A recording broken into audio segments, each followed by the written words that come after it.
Assalamualaikum warahmatullahi wabarakatuh. Alhamdulillahirrabbilalamin. Assalatu wassalamu ala rasulillah wa ala alihi wa mawala. Asyhadu an la ilaha illallah wa asyhadu anna muhammadar rasulullah. Allahumma salli ala sayyidina Muhammad wa ala ali sayyidina Muhammad. Baiklah, pada video kali ini kami dari kelompok 8 akan mempresentasikan hasil diskusi makalah kami dengan judul akhlak. A. Pengertian akhlak.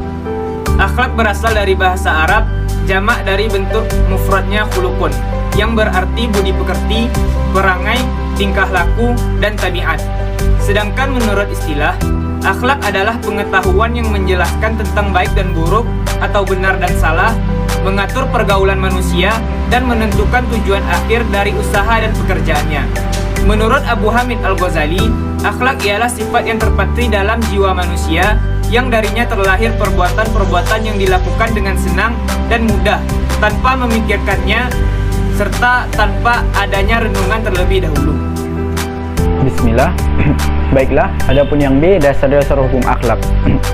Dalam Islam, dasar atau alat pengukur yang menyatakan baik buruknya sifat seseorang adalah Al-Quran dan Sunnah Nabi Muhammad SAW.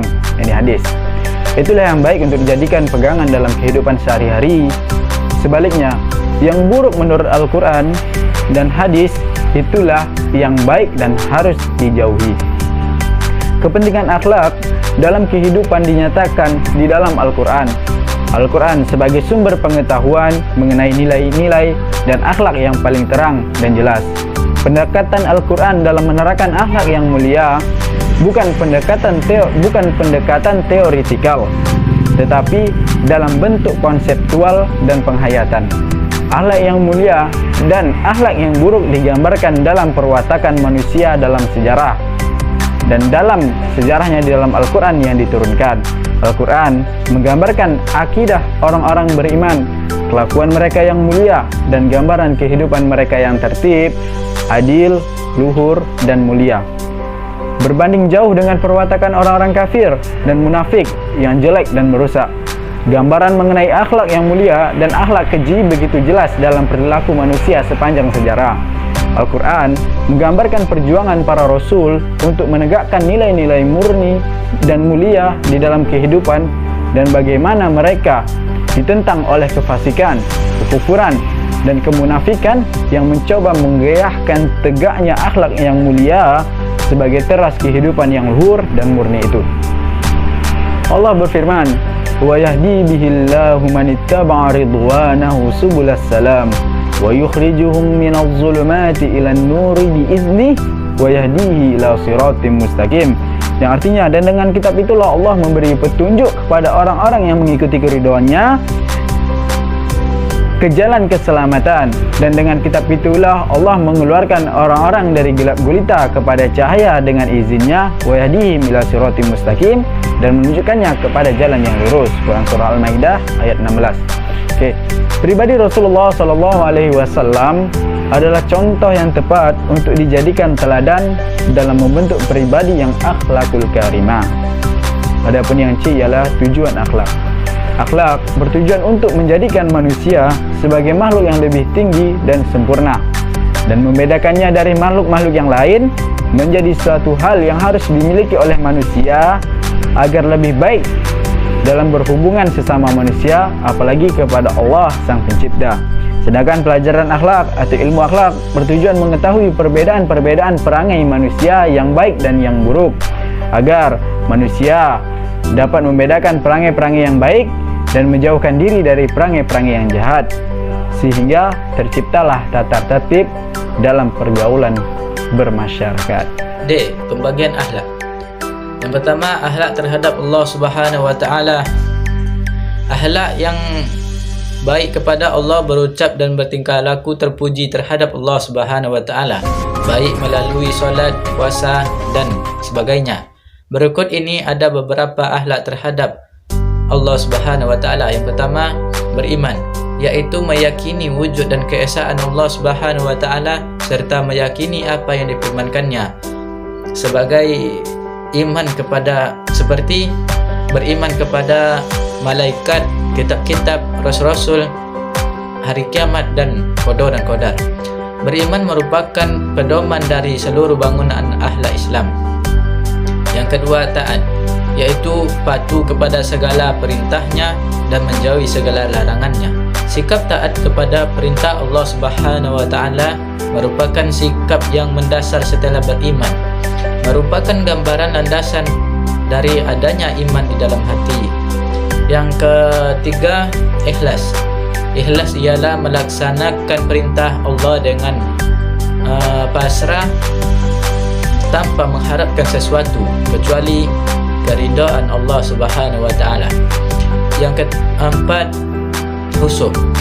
Bersatunya pikiran dengan perasaan batin dalam perbuatan yang sedang dikerjakan atau melaksanakan perintah dengan sungguh. Yang kelima, husnuzan. Husnuzan ialah berbaik sangka kepada Allah Subhanahu wa taala. Apa saja yang diberikannya merupakan pilihan yang berbaik untuk manusia. Berprasangka kepada Allah merupakan gambaran harapan dan kedekatan seseorang kepadanya. Yang kedua, akhlak terhadap Rasulullah sallallahu alaihi wasallam. Rasulullah sallallahu alaihi wasallam adalah manusia yang paling mulia akhlaknya. Beliau sangat dikenal dengan dermawan, sopan, jujur, baik hati, suka memaaf dan lain-lainnya. Berakhlak kepada Rasulullah sallallahu alaihi wasallam dapat diartikan suatu sikap yang harus dilakukan manusia kepada baginda Rasulullah sallallahu alaihi wasallam sebagai rasa syukur atas perjuangan membawa umat Islam ke jalan yang benar. 3. Akhlak terhadap keluarga. Akhlak terhadap keluarga meliputi ayah, ibu, anak, keturunan. Kita harus berbuat baik terhadap keluarga, terutama orang tua kita. Yang keempat, akhlak terhadap masyarakat. Akhlak terhadap masyarakat antara lain, yang pertama, memuliakan tamu, kedua, menghormati nilai dan norma yang berlaku di dalam masyarakat. Yang ketiga, saling menolong dalam melakukan kebijakan takwa. Yang keempat, menganjurkan anggota masyarakat berbuat baik dalam dan mencegah perbuatan yang buruk. Yang kelima, memberi makan fakir miskin. Yang kelima, akhlak terhadap tetangga. Hubungan akidah dan akhlak. Akidah erat hubungannya dengan akhlak. Akidah merupakan landasan dan dasar untuk semua perbuatan. Akhlak adalah segenap landasan perbuatan baik dan seseorang mukallaf, baik hubungannya dengan Allah, sesama muslim maupun lingkungan hidupnya.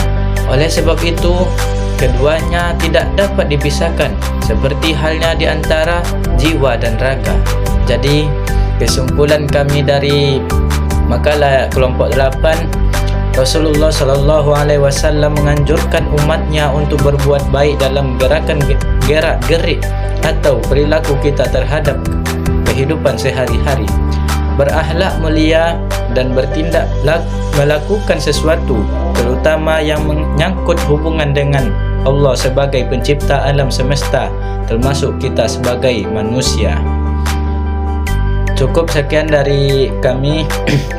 Bila ada kata kami yang salah, mohon dimaafkan. Kebenaran datangnya dari Allah, kesalahan datangnya dari kami. Billahi taufiq wal hidayah. Wassalamualaikum warahmatullahi wabarakatuh.